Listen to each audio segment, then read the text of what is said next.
next guest is a Munster legend who has been the beating heart of Irish rugby for over a decade. He has stared down the All Blacks, he has roared with the Lions, and he's lived the Irish Grand Slam dream of beating England in Twickenham on Paddy's Day. Would you give it up for the legend that is Conor Murray?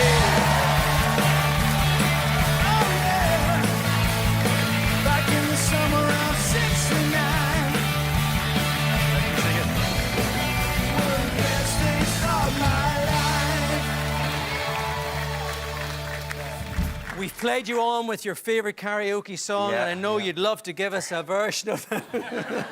Not yet, a bit early. Bit early. How you doing? Good, thank you. Yeah, thanks for having me, Look, congrats on this. It's an amazing book. I'm not going to lie, you get some sports books and it's padded out a little bit because the people don't have much in their career to talk about. I mean, trying to pack yours into this, what was it like? Yeah, it was fun. It probably came at a good time when I knew I was coming to the end. So yeah, I was asked to do it, and I took a while to make the decision and decided to do it, obviously. And yeah, I wanted it to be honest, wanted it to be, I suppose, my views, and hopefully that's the kind of nerves you come across when you do a book, that people will receive it well. So, but it was enjoyable. It was nice to kind of reminisce on the good times. And plenty of those, plenty of highlights. And the not so good times. Yeah. So yeah, enjoyable experience. Yeah. You dedicated this to your granddad, Con. Big influence on your career? Huge, yeah. Well, I'm from Patrick Kielty in Limerick, and it's very much a hurling stronghold. And I was given a hurley when I was no age, and that was the plan. And my granddad Con, my mother's father, was the only really link to rugby in our family, and they lived on the opposite side of Limerick to me. And it was only when I kind of got to secondary school and went to their house after school for them to look after us that I kind of started to love rugby, to get into it, and there he is with. Now this is really, really cool. Tell us why this is cool. So it's kind of a bit of a spoof of a fixture, because my granddad played against Australia, played the whole 80 minutes, and then fast forward to 2011, 12, I think I got 50 seconds off the bench. But enough time to get a picture, and now it looks like we both took on the Wallabies. But yeah, he got to do that, and to emulate him, it was really, really special. He was my link to rugby and my kind of route to it. But I mean, even with him as your granddad, you weren't quite sure whether professional rugby was going to be your thing.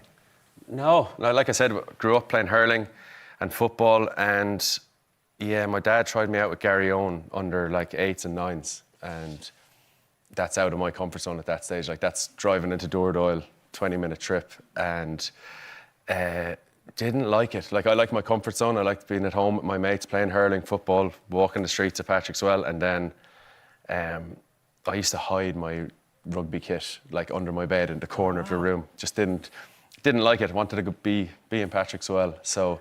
But I mean, even when you started with Munster, there was almost like an imposter syndrome. Yeah. Whenever you first turned up in the dressing room. Yeah, because like I watched Munster win European Cups in 2006, 2008, and all of a sudden you're in a dressing room with Rog, Paulie, Donncha O'Callaghan, all these lads who have just come off European success, and a lovely shiny pair of boots. A lovely shiny pair of white boots. Yeah, you're going to make me say that, aren't you? I'd love you to tell us this. So yeah, I broke into the Munster team, and things were going great. And the Irish lads had come back from the Six Nations with Peter Stringer and Tomás O'Leary, and I was sitting on the sideline kind of with the academy lads, and I had played the last few games with Munster, and I was like, the Irish lads are back, I'm going to go back to the academy, fair enough. And Tony McGann, the coach at the time, was like, number 9 Conor Murray, number 10 Ron O'Gara, and I was like, oh Jesus, like this is getting a bit serious now. Punchy. But a bit punchy, a bit out of my comfort zone. And I played the next game, it went well, we beat Leinster, which was quite rare. And the next game, I was probably feeling myself a little bit, and I was like, didn't have a boot deal at the time. Went into Lifestyle Sports in Limerick, bought a pair of like white soccer boots. Of course you did. Yeah, of course I did, getting ahead of myself. Brought him to the captain's run the day before the game, and was sitting there. I was there early because I was going kicking and stuff, and Rog was coming shortly after me, and it dawned on me, like, I was like, I'm wearing white boots now in front of Rog. Like, he's going to think I'm getting a little bit cocky, and Paul O'Connell's going to come along and the whole lot. So I was like, right, I'll go outside, get mud from the pitch and rub it on the white boots. I literally did this when I was 21 years of age. Then I put them back into the bag and whatever. And then Rog came along and I was like, sweet, I'll get away with this. Like, obviously they're brand new boots. Like, took them out, put them on, and Rog was like, Jesus, kid, you fancy yourself, do you? You've only played a few games. And then Paulie came over and was like, we haven't won anything yet, kid. You want to put them away? And put them away, and didn't wore my black boots for the next couple of games. Then the next season I got to wear the white ones. And the rest is history. Yeah. I mean, one of the things in this book, resilience is kind of a theme. And, you say you got that from your dad, Jerry. I know he's watching tonight. But there was a point where you got a phone call that nobody wants to get. Can you take us back to that moment? Yeah.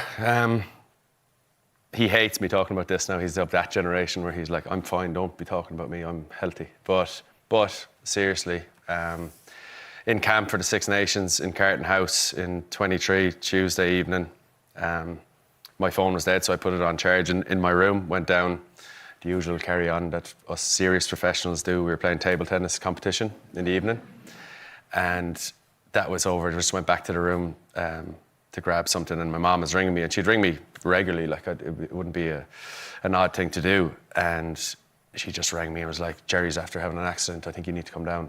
And I was like, whoa, what do you mean? Like, is he okay?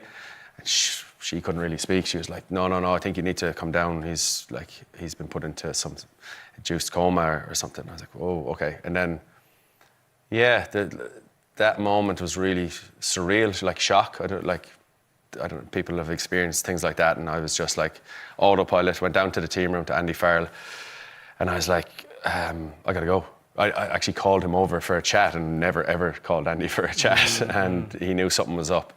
And I said it to him, and he was like, right, he was really good. He's like, you need a lift, like, are you okay to drive? This is obviously a big thing. I said, yeah, I need to get down the road. And yeah, I went down to the hospital in Limerick, and Dad had just been like brought there from the site where he'd been knocked over, and real shocking to see your dad like that. He was not in great shape, and my mom and sisters were there, and we were back and forth with the nurses, and they were like, we need to bring him to Cork to the brain ward or whatever, and went down the road after the ambulance, really surreal and still in shock and not really knowing what was going on. And we went down there, and he was in induced coma already, and he stayed there, and the doctors came out and was like, look, we don't know where this is going, so sit tight, basically. And you'd matches coming up. Yeah, and this is the weird part, because any other job in the world, you'd be like, I'm off, I'm not going to work. Like, this is... Of course. So, like, until this is sorted or whatever happens, I'm not going.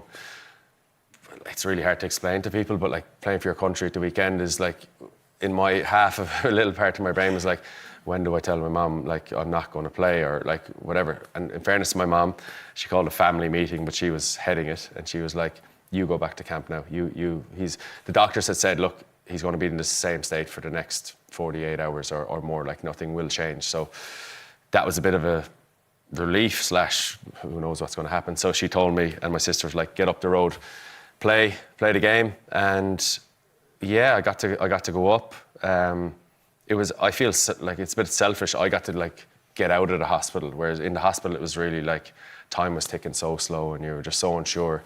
And they put the game on for him, didn't they? Yeah, they put the game on, and apparently he had a little reaction. Like at that stage, he was quite ill, and he kind of moved or something when the anthems were on. And yeah, look, I played the game, and I played it in autopilot. Once I went up to camp, I was just back with the lads into camp, and it was probably a release for me away from the seriousness of what was going on. And Andy made it kind of a speech at the end of the game and said, like, thanks for playing, it means the world. And it's like the lads were so around me, had my back, and went back to Cork, and we had a slow few weeks, but now he's made a full recovery, and he's back playing golf 3, 4, 5 times a week and annoying us all.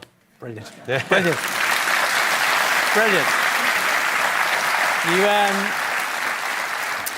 You mentioned your granddad. We talked about your dad there. You're also working on the next generation of the dynasty. This is your son, Alfie. There he is. This is him. Yeah, you're lifting him in the line out here, I believe. Is that right? Best. Yeah, he's a bit heavy. Tell us where this was. This was in the Aviva last March, my last home game on home soil for Ireland, and he's obviously quite young. He probably won't remember, but did he start that game or did he come on? He came on the front row, would you believe? Yeah.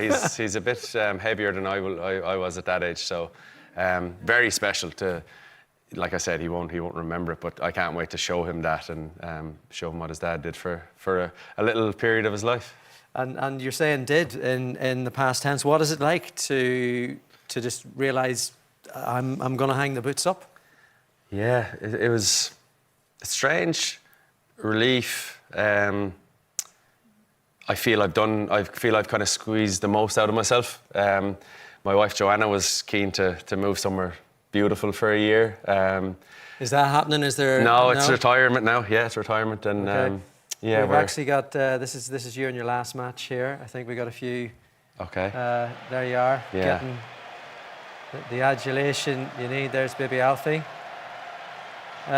She's welling up there, I think, is she? Yeah. A little bit.